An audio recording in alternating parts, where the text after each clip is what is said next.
ओम नमः शिवाय। नमस्कार दोस्तों, आपके अपने चैनल प्योरिटी ऑफ लाइफ में मैं नीलम शुक्ला आपका बहुत बहुत स्वागत करती हूँ। दोस्तों, हरतालिका तीज का व्रत सौभाग्यवती स्त्रियों के लिए बहुत ही महत्वपूर्ण व्रत माना जाता है।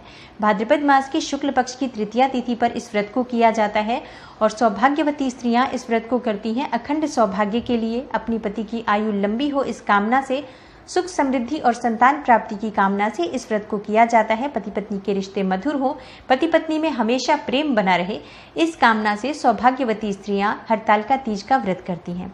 इसके साथ ही कुंवारी कन्याएं भी इस व्रत को कर सकती हैं, क्योंकि माता पार्वती ने इस व्रत को किया था भगवान भोलेनाथ को अपने पति के स्वरूप में पाने के लिए। तो इस व्रत को मनचाहा जीवन साथी प्राप्त करने के लिए भी किया जा सकता है।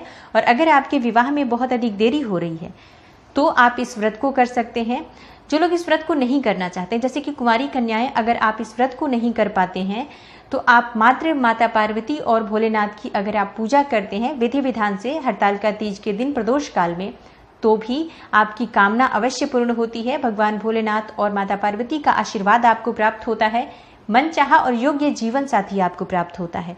तो अगर आप व्रत नहीं करते हैं तो भी आज के दिन भगवान भोलेनाथ और माता पार्वती की पूजा कीजिए, विधि विधान से उनकी आराधना कीजिए। और इसके साथ ही अगर आप कुछ विशेष उपाय करें तो आपकी जो कामना है बहुत ही शीघ्र पूर्ण हो जाएगी। दोस्तों, आज की वीडियो में मैं आपसे बात करने वाली हूँ हरतालिका तीज पर किए जाने वाले कुछ बहुत महत्वपूर्ण उपायों के बारे में। अगर आप आज के दिन इन उपायों को करते हैं तो आपको सुख समृद्धि, धन, संतान और मनचाहा जीवन साथी की प्राप्ति होती है। क्योंकि आज का दिन बहुत महत्वपूर्ण होता है। आज के दिन भगवान भोलेनाथ की जब हम पूजा आराधना करते हैं, कुछ विशेष उपाय करते हैं, तो उनकी कृपा हमें प्राप्त होती है और हम जिस भी कामना से भगवान भोलेनाथ की प्रार्थना करते हैं, उनकी आराधना करते हैं, वो हमारी कामना बहुत ही शीघ्र पूर्ण हो जाती है। तो वीडियो को पूरा ज़रूर देखिए और अगर आपको आज की वीडियो अच्छी लगे तो इसे लाइक ज़रूर कीजिए, शेयर कीजिए फैमिली फ्रेंड्स के साथ। और चैनल पर पहली बार आए हैं, अगर अभी तक आपने मेरे चैनल को सब्सक्राइब नहीं किया है तो चैनल को सब्सक्राइब करके बेल बटन को प्रेस कर लीजिए। इससे ये होगा कि इस तरह की सभी वीडियोज़ की नोटिफिकेशन आपको सही समय पर प्राप्त हो जाएगी। दोस्तों, अगर आपको मन चाहे जीवन साथी की कामना है या फिर अगर आपके विवाह में बहुत अधिक देरी हो रही है, योग्य जीवन साथी चाहते हैं, सुखद वैवाहिक जीवन चाहते हैं, तो आज आपको माता पार्वती और भोलेनाथ की पूजा विधि विधान से करनी है शाम को प्रदोष काल में। कुछ कन्याएं आज के दिन व्रत भी रखती हैं, तो जो लोग व्रत करते हैं वो तो आज के दिन पूजा करते ही हैं, पर जो लोग व्रत नहीं कर पा रहे हैं उन्हें भी आज के दिन शाम के समय विशेष काल में माता पार्वती और भोलेनाथ की पूजा आराधना करनी चाहिए। और जिस प्रकार से आप चाहें विधि विधान से पूजा कर सकते हैं, या फिर आप चाहें तो मंदिर जाकर भी, शिव मंदिर जाकर भी आप माता पार्वती और भोलेनाथ की पूजा कर सकते हैं। चाहे तो घर में भी कर सकते हैं, घर में अगर आपके शिवलिंग है तो शिवलिंग पर पूजा कर सकते हैं, शिवलिंग का अभिषेक करके पूजा कर सकते हैं। या फिर अगर आपके पास शिवलिंग नहीं है, शिव पार्वती की फोटो है, तो आप उस फोटो पर भी विधि विधान से पूजा आराधना कर सकते हैं। वहां बैठकर आप मंत्र जप करके प्रार्थना कर सकते हैं। आज आपको विशेष क्या उपाय करना चाहिए अगर आप अपना मनचाहा जीवन साथी प्राप्त करना चाहते हैं या शीघ्र विवाह की कामना है आपकी? तो देखिए, शाम के समय आप माता पार्वती और शिव जी की पूजा कीजिए। मंदिर जाकर करते हैं तो ज्यादा श्रेष्ठ होगा, लेकिन मंदिर ना जा पाए तो आप घर में करें। कोशिश करें कि आप आज शाम के समय मंदिर जरूर जा पाएं। शुद्ध घी का दीपक अगर आज आप शिव मंदिर में जलाते हैं, आप 11 दीपक शुद्ध घी के शिव मंदिर में जलाइए और विधि विधान से माता पार्वती और शिव जी की पूजा कीजिए। शिव जी का अभिषेक कीजिए आप कच्चे दूध में केसर मिलाकर। और इसके साथ ही माँ पार्वती को आप आज लाल पुष्प अर्पित करें, लाल गुलाब या फिर लाल गुड़हल के पुष्प माँ पार्वती को अर्पित करें। माँ पार्वती को लाल चुन्नी अवश्य अर्पित करें। सुहाग की सामग्री माँ को जरूर अर्पित करें।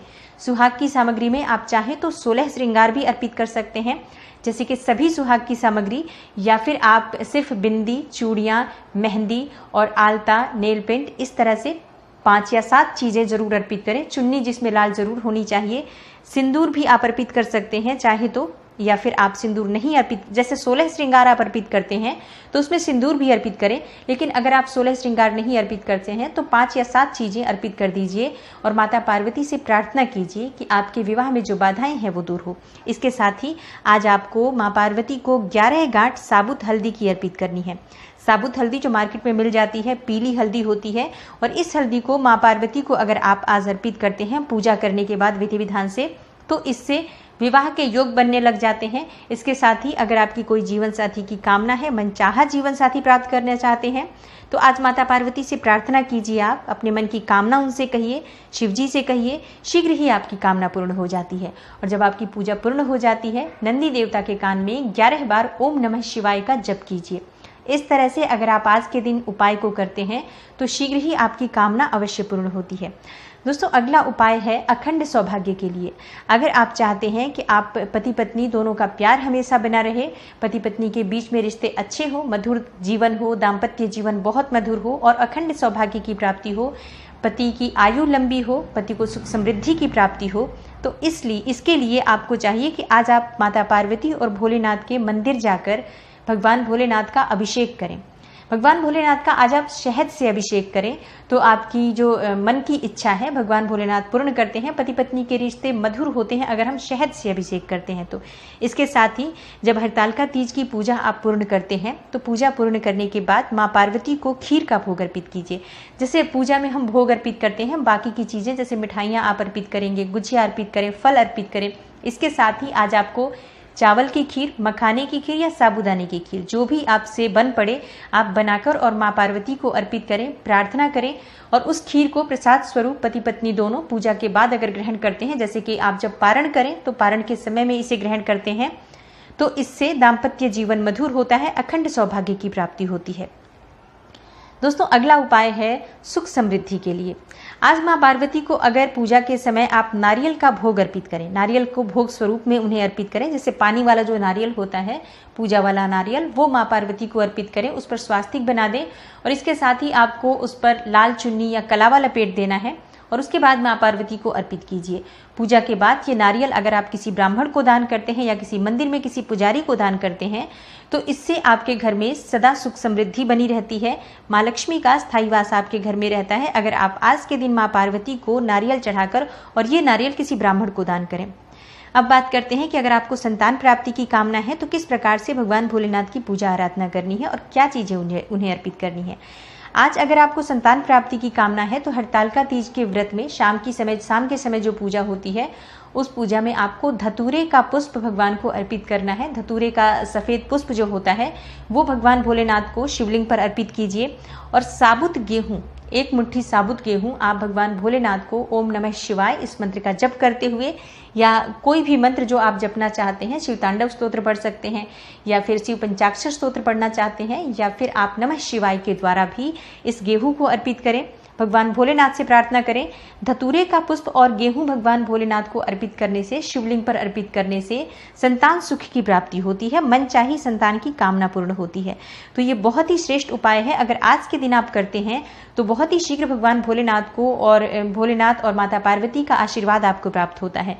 कुंवारी किसी छोटी कन्या को, किसी ब्राह्मण की कन्या को अगर आप आज के दिन उसके मन की कुछ चीज़ें देते हैं, जैसे कुछ उपहार स्वरूप में उसे देते हैं, इसके साथ ही उसे कुछ मीठी वस्तु खाने के लिए दें, कुछ दक्षिणा स्वरूप में पैसे देते हैं, तो इससे भी आपको सुख समृद्धि और अखंड सौभाग्य की प्राप्ति होती है और मन की इच्छा माता पार्वती और भोलेनाथ की कृपा से अवश्य पूर्ण होती है। दोस्तों, हरतालिका तीज का दिन जो होता है, व्रत जो ये होता है हरतालिका तीज का, ये बहुत महत्वपूर्ण व्रत होता है, इसलिए आज का दिन बहुत ही शुभ दिन होता है। आज के दिन किया गया एक छोटा सा उपाय भी, छोटी सी पूजा भी भगवान भोलेनाथ और माता पार्वती की बहुत ही शुभ फल देने वाली होती है। तो अगर आप व्रत करते हैं बहुत अच्छी बात है, जो लोग व्रत नहीं कर पाते हैं उन्हें भी आज के दिन माता पार्वती और भोलेनाथ की पूजा आराधना करनी चाहिए। आपकी अगर कोई विशेष कामना है तो इन उपायों में से जो भी आपको अपने अनुकूल उपाय लगता है उसे करें, माता पार्वती और भोलेनाथ से प्रार्थना करें, शीघ्र ही उनकी कृपा हमें प्राप्त हो जाती है और हमारी कामनाएं पूर्ण हो जाती है अगर हम सच्चे मन से भोलेनाथ की आराधना आज के दिन करते हैं। तो दोस्तों, उम्मीद करती हूँ आज की वीडियो से आपको लाभ अवश्य होगा और वीडियो अगर आपको अच्छी लगी हो तो वीडियो को लाइक कर दीजिए, शेयर कीजिए फैमिली फ्रेंड्स के साथ और चैनल पर पहले लीजिए। इससे ये होगा कि इस तरह की सभी वीडियोस की नोटिफिकेशन आपको सही समय पर प्राप्त हो जाएगी। मैं मिलती हूँ आपसे अगली वीडियो में, तब तक के लिए नमस्कार।